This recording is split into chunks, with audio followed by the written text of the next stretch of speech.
So I might as well be the one to do it. But no, we all have to get away from, getting away from shaking hands is a good thing.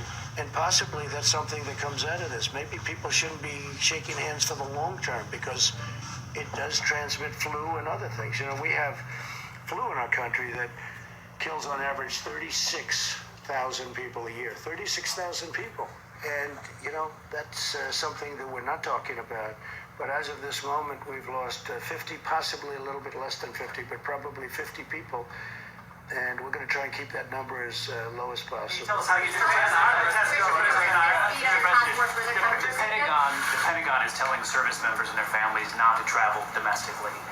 Should all Americans follow that same advice? Well, if you don't have to travel, I wouldn't do it. If you don't have to travel, we want this thing to end.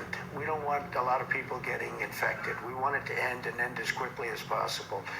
So far, I think we've done a fantastic job. I really think that the people behind me have not been given the credit that they deserve because they have done a fantastic job. When you see all these school closures, when you see the school closures are very important, but it causes a lot of problems. The bill that we signed yesterday takes care of a lot of those problems with children staying at home and the parents are working. Now we take care of that issue with what we passed last night. Now it has to go through the Senate. I have to sign it, but that will happen. But I'm now going back to the White House. You have great professionals, and if there's anything that comes up, if there's anything...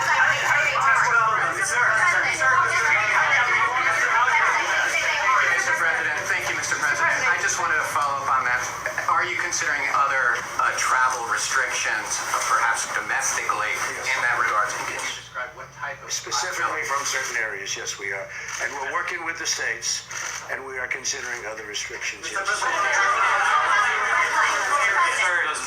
Reuters is reporting that you're going to extend the European travel ban to the UK and Ireland on Monday. Is that accurate? We're looking at it very seriously, yeah, because they've had a little bit of activity, unfortunately. So we're going to be looking at that. We are actually already have looked at it, and that is going to be announced. You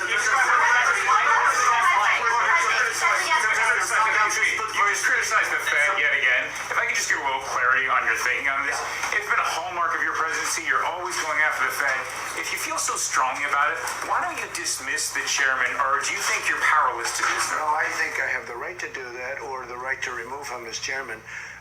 He has so far made a lot of bad decisions, in my opinion. We had this great, and we will soon have again, because I think you're going to have a tremendous bounce when this is over. I think there's a pent-up bounce that's going to be tremendous. I think you saw